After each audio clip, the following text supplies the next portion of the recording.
আজকে বিকেলবেলা লেবু মাখা খেতে খুব ইচ্ছে করছিল, তাই যেমন ভাবনা তেমন কাজ চলে গেলাম বাতাবি লেবু পাড়তে।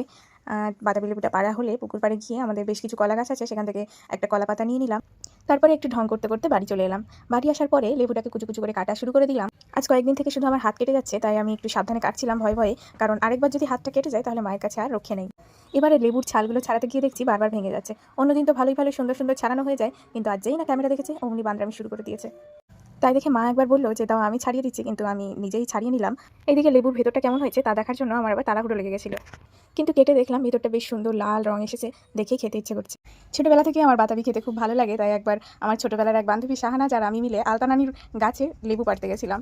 আর যেমন লেবু পাড়তে গেছি অমনি উনি দেখে ফেলেছেন। তারপর আমাদের কি দৌড়, সেই যেন ছোটবেলায় পড়েছিলাম ভম্বল সর্দার গল্প, সেরকমই অবস্থা। সব লেবুগুলো ছাড়ানো হয়ে গেছে, এবার এই মশলাটা বানানোর পালা।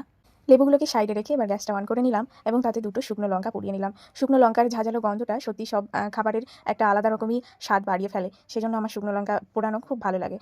শুকনো লঙ্কা পোড়ানো হয়ে গেলে তাতে স্বাদ মতো লবণ এবং কিছুটা ধনেপাতা দিয়ে ভালো মতো চটকে নিতে হবে। ভালো মতো চটকানো হয়ে গেলে তাতে একটুখানি সরিষার তেল দিয়ে দিতে হবে। যদিও একটুখানি দিতে গিয়ে অনেকটাই পড়ে গেছিলো, তাই আবার কিছুটা তেল কমিয়ে নিয়েছিলাম। এবারে তেল এবং চটকানো মশলা সবটা দিয়ে ভালো করে লেবুর সঙ্গে মাখিয়ে নিতে হবে। এই রেসিপিটা আমাদের বাড়ির সবার সত্যি খুবই পছন্দ, কিন্তু ছোটোবেলায় আমাকে কেউ এরকম বানিয়ে দিত না, তাই শুধুই চিনি দিয়ে খেয়ে নিতাম। এবারে লেবু মাখাটা হয়ে গেলে তারপরে কিছুটা ধনেপাতা ছড়িয়ে দিয়েছি, যাতে দেখতে একটু বেশি ভালো লাগে।